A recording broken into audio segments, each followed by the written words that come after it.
13 games down, and Albion remain at the summit of the Championship.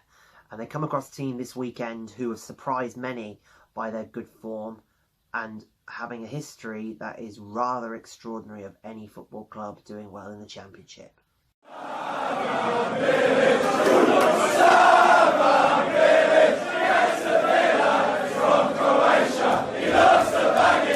So guys, it's game 14 of 46 this weekend.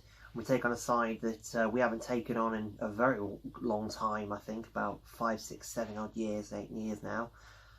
We take on Charlton Athletic, and again, I've just said in the intro, a team that's had an extraordinary last couple of years, in the Premier League for a good while, fell down to the Championship, and under the controversial ownership of Roland du Châtelet, there's been fan unrest, there's been a card protest campaign against Roland du Châtelet. I think it's getting so desperate at one point. I heard they couldn't afford cleaners. They told office workers not to eat food at their desks. They couldn't afford loads of stuff. You know, it was heading in one direction, and then all of a sudden, you know, some astute signings came in, and they're back in the Championship, and they're doing extremely well. And I'm really pleased for them, you know, for a club that's been through so much adversity. You know, I'm pleased they're doing well. Now, 3 players to focus on. There are a couple of others which I will touch on, but 3 players to focus on for starters. The guy who I'm surprised, he's doing very, very well. The signing from Leyton Orient, Macaulay Bonne, did really well for Leyton Orient in the National League. You know, he's proven his worth in the Championship with a couple of goals already. The next is signing from League 2 from MK Dons, Chuks Aneke.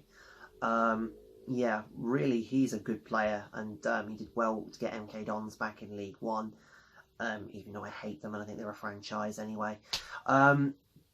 But the main star attraction for Charlton is Lyle Taylor, the Montserratian Messi, as they call him.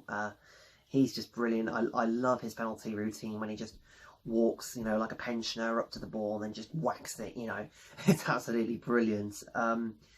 Obviously, Lee Bowyer, the manager, didn't even want to be the manager to begin with, and, you know, was the caretaker.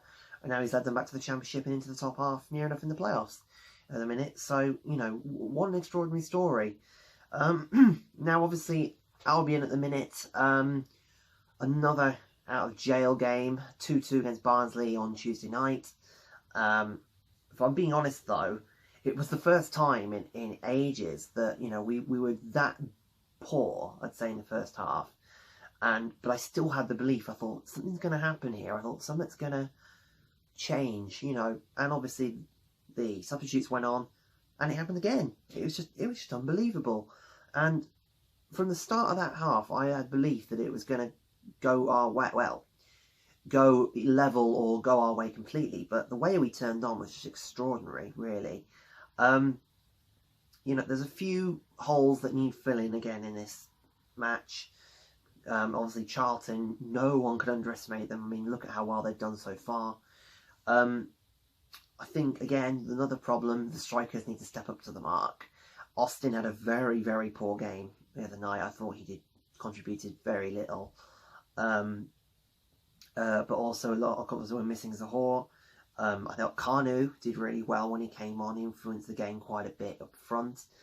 But, I mean, the midfielders are still doing their job. Diangana's running the show. Pereira, Livermore, Sawyers, they're all doing very, very well. But up front, we still need a bit of work. And, I'll be honest, Connor Townsend, fantastic assist for Pereira to level the game. So, you know, a few little things. But, you know, if we play like we did second half against Barnsley, if we do like that against Charlton, then I think, you know, we could be in for a tasty game. But obviously, Charlton has surprised a lot of teams so far this season. I mean, I saw they were relegation favourites or something because of their unstable position with their owner and all that. I remember at one point the owner said that he wanted the EFL to buy them. That's not how it works, you know, kind of thing. Now, obviously, one more thing, guys. There are 2 players for Charlton who will not be playing in this game. One of them who's scored a goal, one of them who's sort of an impact sub at the minute. As Jonathan Lecco and Sam Field, who are on loan there from Albion. they will not be playing. You can't play against loner clubs. So, yeah, this is going to be an interesting one, guys. Again, really hoping that we can stay at the top, you know, sort of games that we need to win, you know, just hope the belief can keep going. So let's just hope. So guys, don't forget to like, comment and subscribe, and we'll see you in the next video. And here is my score prediction for this Saturday's game.